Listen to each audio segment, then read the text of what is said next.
Wealth inequality is one of the defining challenges of our time. Today, the richest 1% control over 50% of the global wealth, while the bottom 50% hold 2.5%, barely scraping by to cover basic needs. Housing plays a pivotal role in this growing disparity in the United States. Homeownership, once a cornerstone of the American dream, has become an unreachable fantasy for the newer generation. The stark reality: if housing remains unaffordable, generational inequality will spiral out of control, locking entire communities into cycles of poverty. The middle class is shrinking, threatening our democracy. Housing affordability is not just an economic issue, it's a driver of generational inequality. Our presentation is about how housing inequality affordability plays a role in this. We're going to touch on corporate impact, housing sizes, social housing, historical disparities, and the economic and social impacts. Homeownership is one of the most effective ways to build wealth, and unfortunately, it's become inaccessible to many prospecting buyers. Cost-burdened households are households that have to put 30% or more of their household income towards housing costs. In 2023, 31% of American households were cost-burdened, 27% for households paying a mortgage, and 49.7% for households that rent, proving that renters tend to struggle more with paying housing costs than buyers. Renters often resort to renting because they can't afford to buy a home. This leads to them missing out on a huge component to building personal wealth. Owning a house is the biggest component of a middle-class family's net worth, and after building equity, which is the total price of the property minus what you still owe on your mortgage, you typically make a great deal of money when you finally sell your home because the property value appreciates. When you pay your mortgage, you're building your own equity. In contrast, renters tend to get left behind as they're paying off someone else's mortgage and building someone else's equity, all while being subjected to risk of increased rent or even eviction at their landlord's mercy, and without opportunity to build their own financial stability. Studies show that the median wealth gap between homeowners and renters has increased more than 250% over the last 33 years, while the average wealth gap reached an all-time high of nearly $390,000 in 2022. The short supply of homes is driving demand and prices up, only further contributing to this wealth gap. An entry-level home, or a starter home, is a small house that is below the median price that families typically upgrade out of when they can finally afford to do so. But these houses have been increasingly harder to find in recent years. The cheaper starter homes that have been built in the past several years have been getting bigger and more expensive, leading more prospecting buyers to resort to renting and lose their opportunity to build wealth. Part of the reason why the average house size has increased is because government fees and regulations cost almost 25% of the cost to build a house, making it more profitable for private real estate developers to build larger, more expensive homes. As a result, average house prices have jumped 28% in the last 4 years. This is shutting many prospecting first-time buyers out of the housing market, leading to more cost-burdened renters. If we could get some of the renters that can't afford to buy into the housing market through cheaper starter homes, we can begin to chip away at the wealth gap. The housing market's inequalities are deeply rooted in history.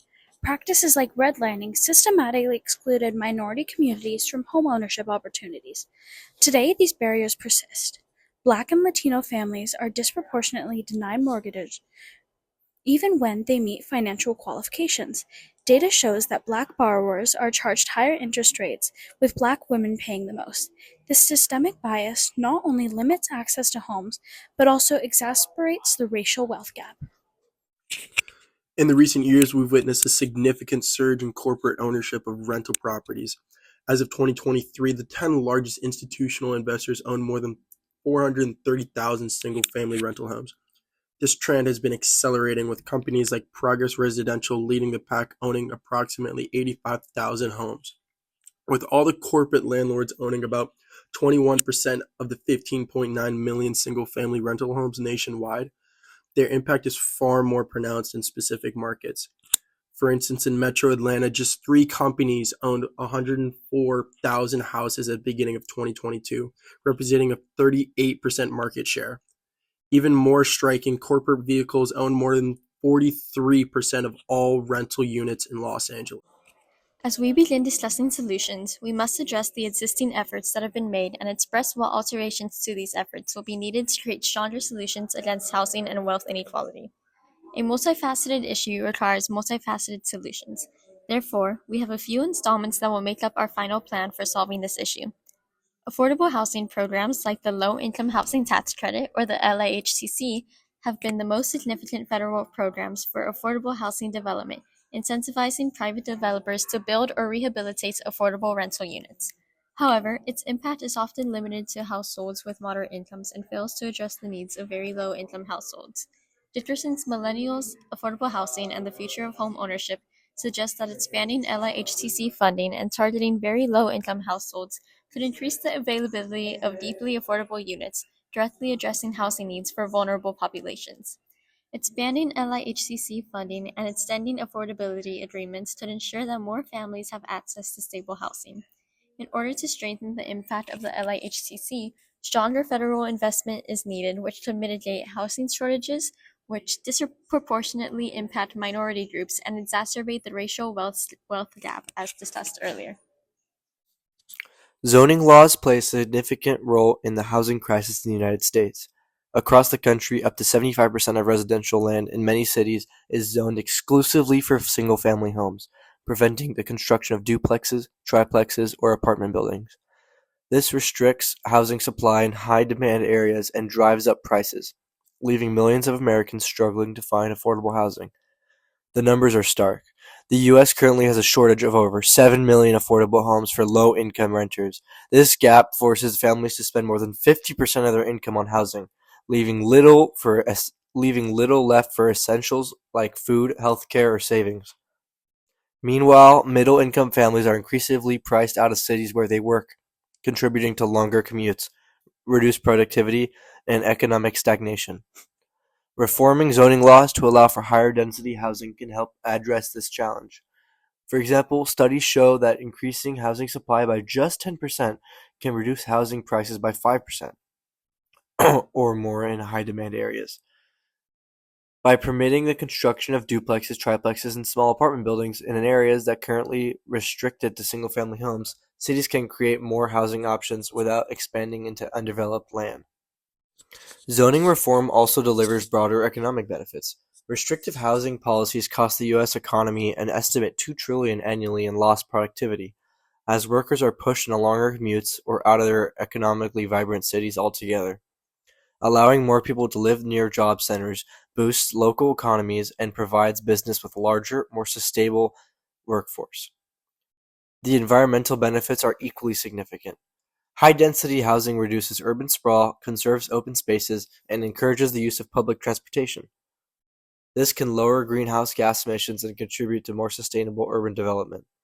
Examples of successful reform already exist. In 2019, Oregon became the first state to pass a law allowing duplexes and triplexes on land previously zoned for single-family homes. This policy has opened up thousands of new housing opportunities while maintaining community character. Other states and cities can follow suit, embracing smart policies to increase housing supply and make housing more affordable. In addition, several local and federal governments worldwide have implemented varieties of different social housing programs. Social housing is a type of housing that is publicly subsidized, typically by local governments or nonprofit organizations to provide affordable housing for mixed incomes. In fact, Thailand has been providing social housing for decades, resulting in a home ownership rate of 81%, according to a 2010 census. Affordable housing nonprofit Habitats for Humanity discusses approaches in Chile, Africa, and South Asia. Chile's Ministry of Housing and Urban Development launched a rental subsidy program for low and middle income groups that facilitates families to contribute to rent at an average rate of 25% of their monthly income and is largely funded by the national budget. On the other hand, Africa and South Asia use community-managed funds to support their participatory slum upgrading programs, which targets victims of urban poverty or slum dwellers within the African, Caribbean, and Pacific regions. There are currently 35 states in these regions implementing the program. To observe approaches that can apply more closely to affordable housing in cities similar to here in Los Angeles, we can look at Seattle's Initiative I-37, proposed in 2024. This initiative plans to create excess compensation payroll tax for employers who employ individuals over $1 million in total compensation to fund the Seattle social housing developer. The initiative would also aim to serve all incomes, but would have a higher yet affordable rents for tenants with higher incomes, which would contribute to subsidizing lower rents. The benefits of housing affordability extend beyond individual households.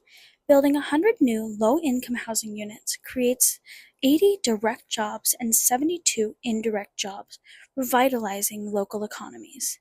Moreover, closing the racial wealth gap in homeownership opportunities would add over $1 trillion to the U.S. economy by 2028.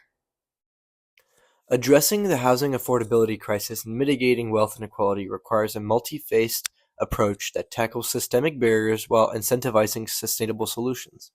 To curb monopolization, imposing tax deferrals under the 1031 exchange, specifically tied to affordable housing provisions, can encourage corporate landlords to contribute to the supply of low-cost rental units, aligning tax benefits with societal needs rather than unchecked profit.